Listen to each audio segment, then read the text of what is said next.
Once upon a time, two retired teachers decided to convert their garage into a pottery studio. Along with their daughter and son, they built a business around the idea that the world could use a little more art and a lot more artists. We're the Kaya family. Welcome to Wocky Pots. Hi everybody, how you doing? How you been? How are things? Shane and Diana here at Wocky Pot Studio for a Kiln opening. It is Friday, November the 1st. Hope your Halloween was fantastic. If you had half as much fun as we did, you had a great Halloween. Yes, it was wonderful. Our kiln is at 113 degrees. Yes, 113. And we are ready to open it up. Now this is a small load with a couple of uncertainties in it. We have several pieces that have stuff under them that we're gonna probably gonna have to clean up.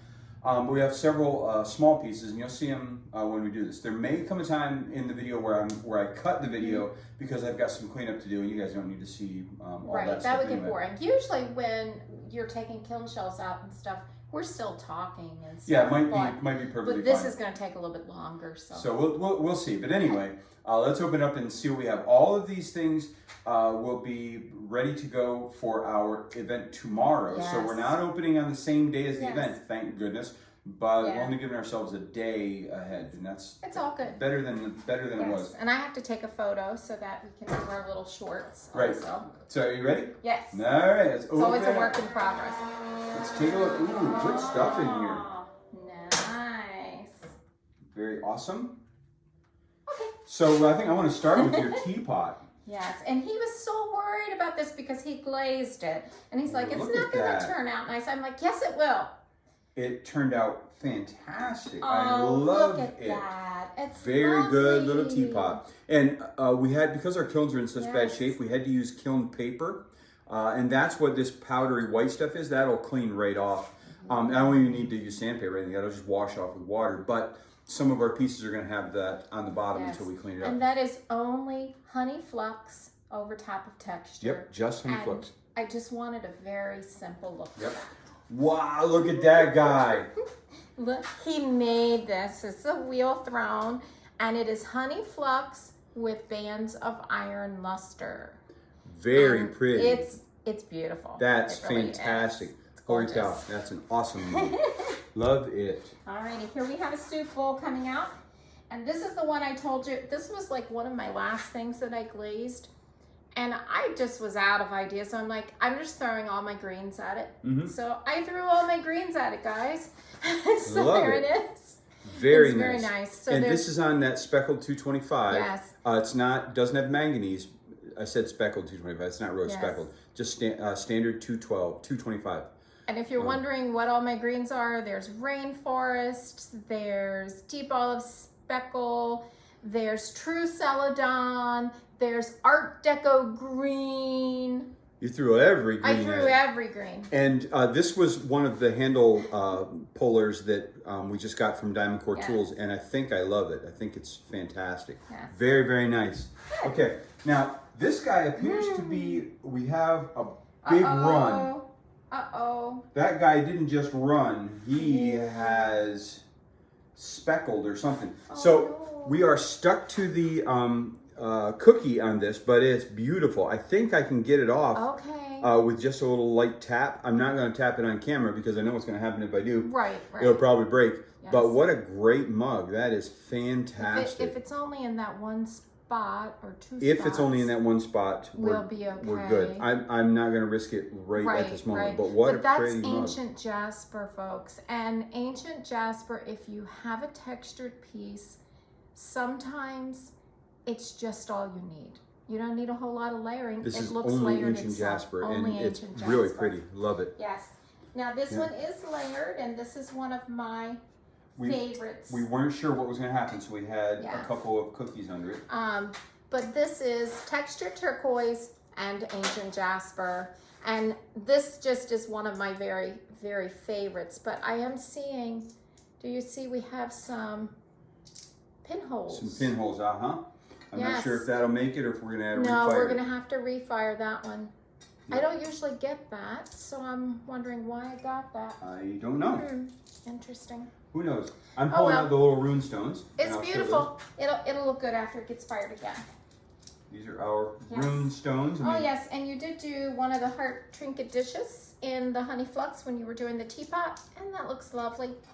It'll look, oh look, it goes with the teapot. Yeah. So these were just little rune stones that I made, and Diana put manganese wash on them. Yes. And they turned out really, really great. I love it. So I like that. Yep. That was the look I was going for, that kind of a weathered. Perfect. Now, these are the shelves that have the paper on them. And I'm just going to pick them up. And I don't think I'm going to vacuum them right away. I'm going to pick them up. As long as you don't tilt it over. And put it to the side. Okay. So I'm going to put them over here. And I'll clean it up later. Okay, that sounds like a plan. And while you're doing that, I will take out this plate, because here is one of our plates, and that is the honey flux with Norse blue. I was out of blue surf this time, so I used indigo float, and I really love it. Looks good. I like the indigo float. Very nice. Very, very pretty. Yeah. Yep. We have one little plate here. What is that on that? Iron luster? Yes, iron luster by itself. I guessed it correctly, you guys. Iron luster. Yeah. Very nice. Alrighty, and then this plate has birch and textured turquoise, and it has, where they overlap, it has ancient jasper where the two overlap. So, I like this look too. One more plate on that shelf? Yes. Oh, okay, this one turned out pretty nice. Alrighty, this is a whole pile of our celadons in a rainbow form. So we have snapdragon, tangelo, marigold, wasabi. Then we have the deep sea, and oh, what is the name of that? Mulberry. I almost lost that name. And then I did one coat of honey flux over. Very pretty. So it's a subdued rainbow. Yep. Now we've got heart dishes. We pull those all out. That one stuck a little bit, but we can clean them right up. Not a big deal. Yes, and those were the ones that James and Carolyn had made, so they look really nice. Nice. Here, hold that. I love this one. This one is Tiger's Eye. I love that. It's lovely. We've got a deep sea. This one is one of the new spectrums, and it is the shallot. This is Amazon's deep sienna speckle. And then this is our indigo float. And if you do a thin coat of Amico's indigo float, you get a lot of green showing with it, which I like. Now, so happy about that. The things that I'm pulling out here are the amulets that indicate that a person has paid at the SCA event we're getting ready to go to. Michael made these, and his family made these, and we just fired them, and they turned out really, really well. And they're just going to hang from people's necks, and that's going to be a good thing. They look like they turned out very well. Yep.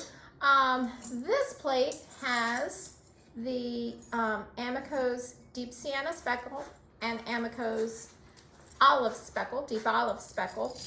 And where the two overlap, I did overlap them and then do honey flux. So I think that turned out very nice. I like that look. Very good. Now what do we want to do with these things? Should we get them out real quick? Yes, in fact, we'll stop for a moment and we'll bring you back after they're done, because there's a whole bunch of them. There's like 200 of them. So. Okay, we're back and on to the next shelf. Are you ready? Yes. All right. Wow, that's a stunner. Oh, that turned out nice. Very nice.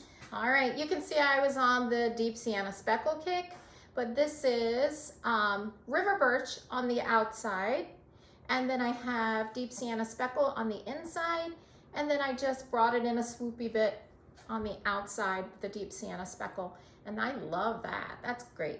I'm not sure if this guy's going to make it or not. It's very pretty with that texture, and you've got that nice bottom, but we have a really big drip, glaze drip. Yes, we do. We might have to work on that, and I'm not sure that one, I don't think it's going to make it. Well, it's a beautiful one. But this is Honey Flux on the inside. This is Spectrum's new floating glaze ginger, which I thought would look really nice on this, and it does. Smart dishes. And there was tapenade on the bottom, and evidently the ginger went right on over top of the tapenade. You can barely see a brown edge, and just came off the piece. Lesson learned, keep the ginger up farther. Yep. Nice. Especially when it's vertical texture. Your Northern Lights plates. Good. The Northern Lights. That one is just an indigo float one. That's not a Northern Light one. But it's very pretty. Yes. But I can see that somebody might think it is because it kind of looks starry. Yep. All right, let's take a look. We got so we got a purple soup bowl there. Yes, that's lovely. That is Mako's eggplant and Amiko's seaweed overlapped. Very nice. And another mug. That's pretty. Holy cow. That is the Northern Lights mug that I did to go with the Northern Lights plate. That is fantastic. Yes, that is not going to stick around. No. Very nice. Okay, let me grab these. Alrighty, yes. So, here, I'll pick up the Northern Lights plate while you're doing that so that everybody can see. There's the plate and there's the mug. What a nice thing it would be to have a little pastry or something here, a cup of coffee and tea. Oh, it's great. You can take it anywhere. That would be great. Okay, more shelves coming out. Okay. I've got another one of those ones with the paper, so that's got to come over here out of the way. Yes. Alrighty, and I'm looking. I like the way the bowl looks on the outside. So hey, I'm not ready yet. I know. I'm going to get the picture, but I tried something different on the bowl. Did you get a picture of the last shelf? I think I did, but some of them I didn't. You know, I do the best I can. Okay, you ready? Yes, I want the bowl. This big bowl. I want that big bowl. Ooh, that's pretty. Alrighty. Very nice. Again, it was on shelf Yes. paper, so the white on the bottom will come right off. Yes. So this is the tiger's eye, but I did some things to the tiger's eye this time. I put in some splotches of the Spectrum Running Hot Chowder, and I also did some of Amiko's seaweed, and really nice look there. And I did bands of it on the outside. So I'm happy with that. I like that. Ready for another one? Very rustic looking. Yes. That's really pretty. What is on the inside of that? It's a little matte. It's your ancient copper. Is it only ancient copper? Yes. Well, I love it. It's fantastic. It What a is pretty only cup. ancient copper. Why is it matte? I don't know. It's certainly pretty. It's not matte on the inside, and I wouldn't even call that matte. It's like a semi-matte. I think it's fine. Yes, but I was hoping it would be more like the handle. So, well, it's very pretty. It is very pretty, and the funny part was it was going to be Norse blue, folks. However, my brush went into the cenote, which is still Norse blue, but it has the speckles in it. And I love that because the speckles pick up the copper. I like that. It's very and pretty. Check out this little blue guy. That's a nice cup. And of course he matches that other plate. That is Celadon 2 coats underneath of Amiko's Indigo Float. And then just some light flux on the Very red. nice. Another little soup bowl. This is a smaller one with the yes. These are the new Spectrum glazes. And so this is Sunrise on the inside and just up here on the lip. And then I have, now this is another one from Spectrum, but it's their Sangria. I was out of the new little tester of the Bougainvillea. So I did Sangria, and then on the bottom is Shallot. So I like that. I especially love the handle. Yep. Ooh, you're getting powder everywhere. Stuff. There we go. Alrighty. Very pretty. Yes, that turned out lovely. Again, this is the Honey Flux with Norse Blue and Indigo Float and some light flux on the rim. And I'm loving that. Very nice. And now you got another blue. Pretty. This was one of the ones that dried out too much for me to put a handle on it, but Yes. the shape was pretty enough that I wanted to keep it. Yes, so someone could still hold it and drink out of it, but there's so many other things that you could do with this too. And this is why I had the mix up with the glaze while ago, because this is Norse Blue only on the bottom. It's cenote here on the inside, just Norse blue in the bottom, and then Norse blue here with some light flux. Very, very pretty. So and I then like that. This is a little I bowl really like that I did. And I think I was trying to go as thin as possible when I made this. Yes, So it's just a nice beautiful one. little small And bowl. that's the birch with the textured turquoise and the ancient jasper overlap. That Very I have nice. the plate that matched Just it. a couple more. Let me grab this little picture out. Ooh, Oh, that's pretty. that turned out great. That is Amico's obsidian and seaweed. I think that's going to be great. And the reason it looks like there's multiple colors up here is because it's different amounts of seaweed. So the thinner the seaweed, it turns blue. The thicker the seaweed, the more green it is. Well, that's a very pretty little picture. Just Very nice. sometimes you can get the look of more than one glaze just by the amount of layers that you do. Another pretty mug. Yes, that's another one that matches a plate. So it's the Amico deep sienna speckle and the olive speckle with the overlap and the honey flux where they meet. Very nice. And one more mug, more. and that's it. And we're Well, done. fingers crossed. Ooh, very pretty. Oh, good. This one goes with the rainbow. This is my muted rainbow. So I did the colors a while ago, but it was snapdragon, tangelo, marigold, wasabi, deep sea, and I'm going to do it again with the purple. Well, I told you a while ago with the purple, but anyway, It's a purple. It's the purple. And then on the inside, I did the red one, on the inside. So yes, I love snapdragon. it. Snapdragon. I love it. Very, very nice. With one cup. coat of honey flux over to just kind of mute the colors and help them blend together. Very nice cup. All right, guys, that is it for our kiln opening. Yes. We will be making some more pottery and updates on the new kick wheel that is, well, it's new to me. It's certainly not new. Yes. Um, However, I will say this is the first day of November. I have a new focus in November, and that is to rest and rejuvenate. I am hip to that jive. So I'm going to make sure that we take a portion of every day to rest and rejuvenate. Yep. Because we need it. We absolutely do. Yeah. And when we're not resting and rejuvenating, we will be making pottery like mad fools. Although but it's all pottery fun. making could be part of that rejuvenating It process. certainly could It's be. all in your perspective, you know? Yep. So it's Okay, so let's go ahead and start. I'm in a really big Yes, rush. you're ready. Yeah, I I got to can get out there see. and start working on that wheel. you've been rushing around. Yep. Okay, guys. Thanks so much for watching. We really appreciate it, and we'll see you in a couple days for our coffee time, where Yes. you'll hear all about how this pottery did at our event this weekend. Yes. For now, though, toodaloo, TTFN, ta-ta for now. Take care. See you later. Have a fantastic day, no matter where you're at. Bye, everyone. Bye, guys.